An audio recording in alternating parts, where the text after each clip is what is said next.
Hope you heard that surge idling condition on this Nissan car. This is Nissan N16, came with a QG16 engine. So my name is Ravi. Today my job is diagnose this surge idling condition on this Nissan N16 car. First of all, as usual, I hook up my scan tool and got the scan data and observed them. Apparently scan data is good. My next effort is relearn the idle air control system using the scan tool. Because customer complained that someone has messed with the idling control system and its wiring before he get this worst scenario of surge idling. However, my effort is relearn the idle control system again. Before that, I need to make sure and check that this throttle flap is not adjusted by someone and the throttle position sensor is in the right position.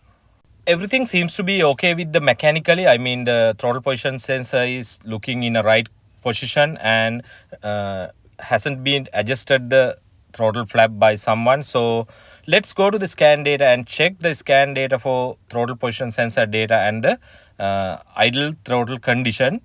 Then we can make sure that there is nothing wrong with the throttle position and the things that could cause for the surge idling condition, and then we can go further and do the idle air volume relearning procedure with the scan tool. Next thing is we have to fulfill several conditions in the data list before we launch this idle air volume relearn function in the Nissan cars. So let's go to the data list and check those data in the right conditions and right values. Here already I have selected several data bits which we need to observe. So I select OK here, and then you can see first thing is coolant temperature. So according to my memory, it should be over 70 degrees of Celsius. So now it is around you can see here 83 degrees. So we are okay to go forward. And next thing is we should know that the throttle position sensor data values. First of all, here in the number 4th data feed, you can see throttle position sensor voltage is around 0.4. That is the ideal value should have for this engine. Now we need to make sure what is the throttle position. Throttle position is 0 here. So you can see that throttle position is 0 position. So everything is okay. Now we should go to the special function and do the air volume relearn. And hope you can heard that. Hope you can heard that engine is RPM is fluctuating here. Here I go to the backward, and then here I select special functions, and then I go to the idle air volume learn function here.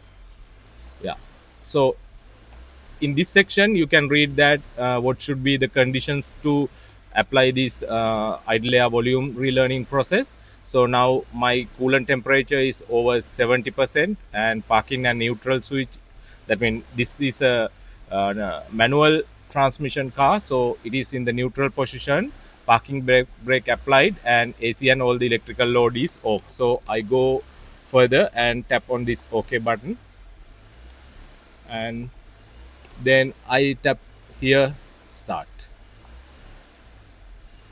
and have to be wait 5 minutes.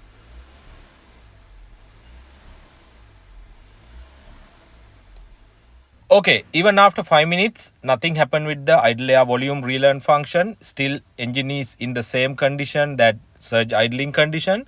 So definitely there should have something wrong. We have to diagnose furthermore.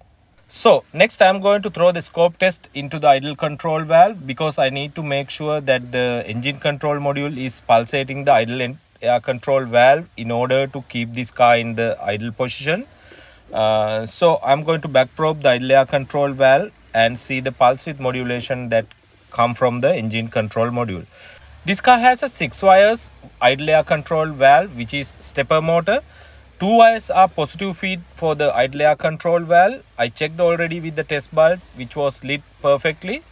And now I am going to check other 4 wires, which is getting the pulse width modulation from the engine control module.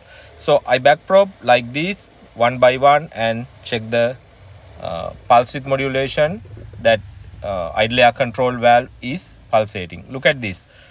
I backprobed one, but here in the yellow trace number 1 channel, we are seeing just the 12 volt feed line, not the pulsating, but we are seeing something like some noises on that waveform. Let me backprobe the other wire. I have a 2 channel oscilloscope here, so I backprobe 2 channels at once and check.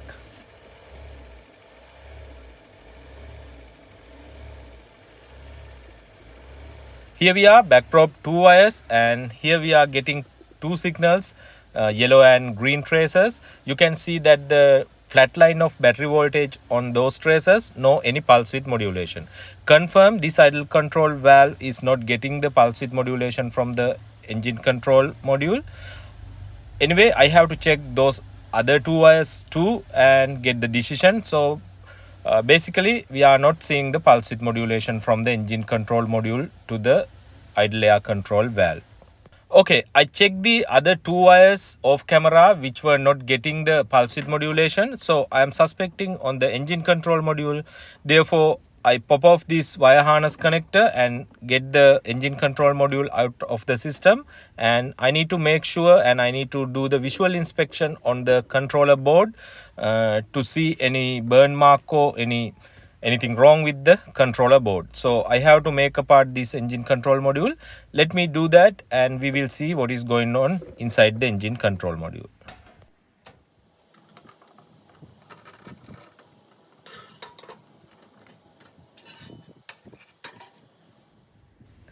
Okay, here is something to be surprised. So definitely something has been apart from the controller board. Let's see what it is.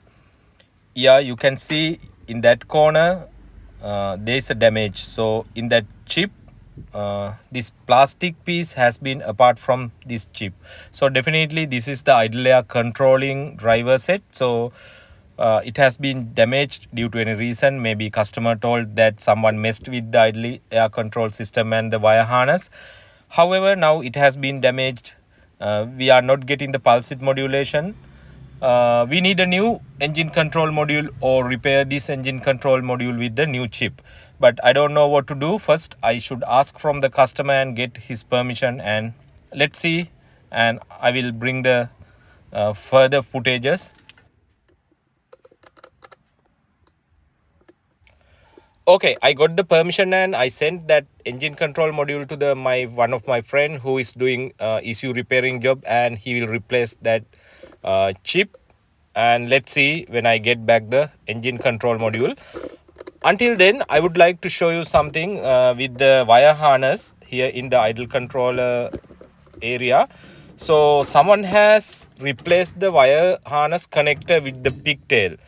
That means piece of wire harness with the connector, because that connector has been damaged while they are doing some repairing work. So you can see here there are some wire repair jobs.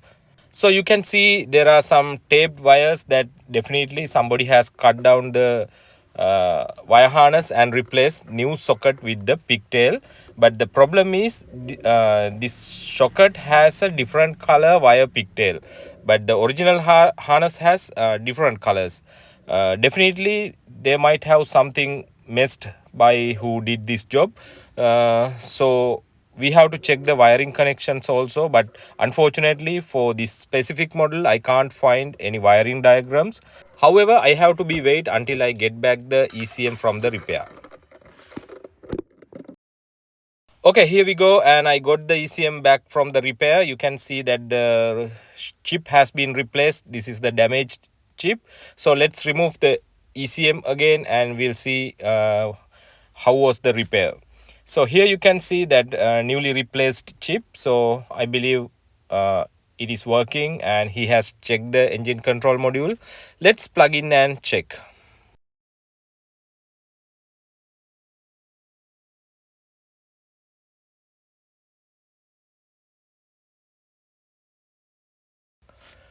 Okay, here I have started the car already. You can see that the RPM is steady, no more fluctuation or no more surge idle.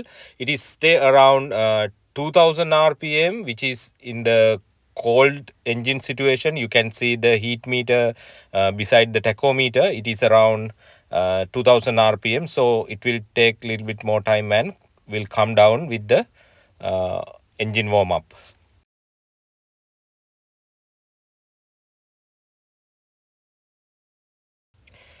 So you can see it is coming down slowly, slightly coming down. So definitely it will come to the normalcy.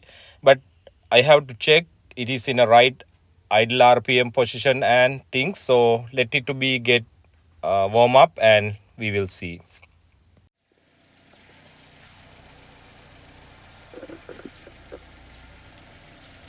Hope you heard that no more surge idle and RPM is in a much stable condition.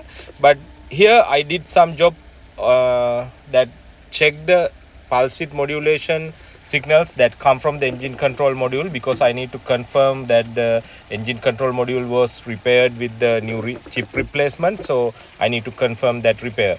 So what I found, that I found those pulse width modulations perfectly on my oscilloscope. Unfortunately, I was unable to record those waveforms. Sorry about that, but believe me, ECM repair was successful and I got the pulse width modulation. Okay, here you can see what was the final idle RPM here. It is around 1000 RPM. That is not normal, because in this specific car, idle RPM is around 650 or 700 RPM is the normal condition. But I believe definitely I have to relearn the idle air controller in order to get car back to the normal condition, but I don't know. So I'm going to try the idle air volume relearn function again. Let me select the vehicle and go to the special function. Okay, here we are, and I'm going to tap on this idle air volume learn and go ahead. I need to learn this idle air controller. So I tap on the start button. Here you can see idle RPM around 1025 RPM. That is not a normal RPM for this specific car. But even I tap on the start button, you can see nothing happened. So it seems to be it is stuck. So I don't know, maybe still have something wrong. So processing, and I have to be wait. I don't know, let's see. Okay, idle air learning function wasn't successful, and finally I found another problem. So I have repaired the car already, so I'm going to show you it here. So here you can see the wire harness repair. Already you can see there are 3 places have been taped, and that means few other shops also have done the wiring harness job. Here one and here one, and the middle one, this one, the middle one, this area, this is the repair which I done finally today.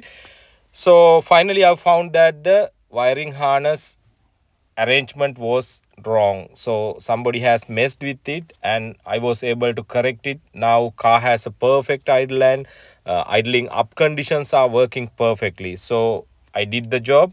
So this is the additional idle air controller stepper motor which was replaced by other shop as the wrong decision. And here you can see there are 2 rows of pins, that means 6 pins, 2 rows. So each rows doing different jobs. The front row of the pins doing the moving pintle forward, and the this other pin row doing that pintle moving backward. So if somebody mess with the wiring harness and shuffle the wires, then it could lead that the stepper motor doing wrong operation. That means if he need to move the pintle forward but it moved to backward, that is why we get surge idling condition. And even after replace the engine control module with the repair, I got a wrong condition. That means RPM wasn't in the right position and right amount, and it wasn't get the idling up condition. Finally, when I repaired the wire harness like this, I was able to get the car back to normalcy. It is in the perfect idle, I will show you, and idling up perfectly. Okay, here we go and start the car. Here you can see now idle is less than the 1000 rpm, so it will take little bit of time that get little bit lower, because it should be around 650 or 700 rpm, but it is still nearby 1000 rpm, but it is lower than the before. So I will show you when I turn on the AC, and when I turn on headlights and things, when I apply a electrical load, it is idling up perfectly. I will show you that. So when I rev up the engine, and it get back to the normal idle quickly, but it wasn't before. Even after replace the engine control module, when I rev up the engine, it take long time to come down the idle rpm. So here you can see slowly it is getting down. Let me show you that normal idle condition.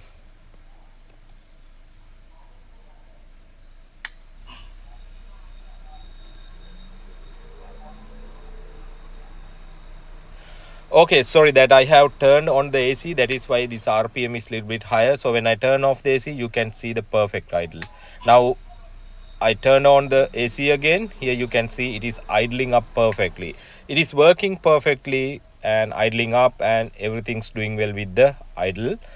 And when I turn on the headlight, you can see it was idling up. So now this car is in a right idle position and in a right condition. Very smooth engine sound we can hear. I can hear that it has a very smooth idling sound. So car is in a perfect condition and revving up very well. So thank you very much for watching this video. I brought this video because there are a lot of old Nissan cars which is using same kind of idle control systems, have this kind of problem around the world. So this video might help you to fix your car. Thank you for watching again. Stay subscribed with us for more diagnostic videos.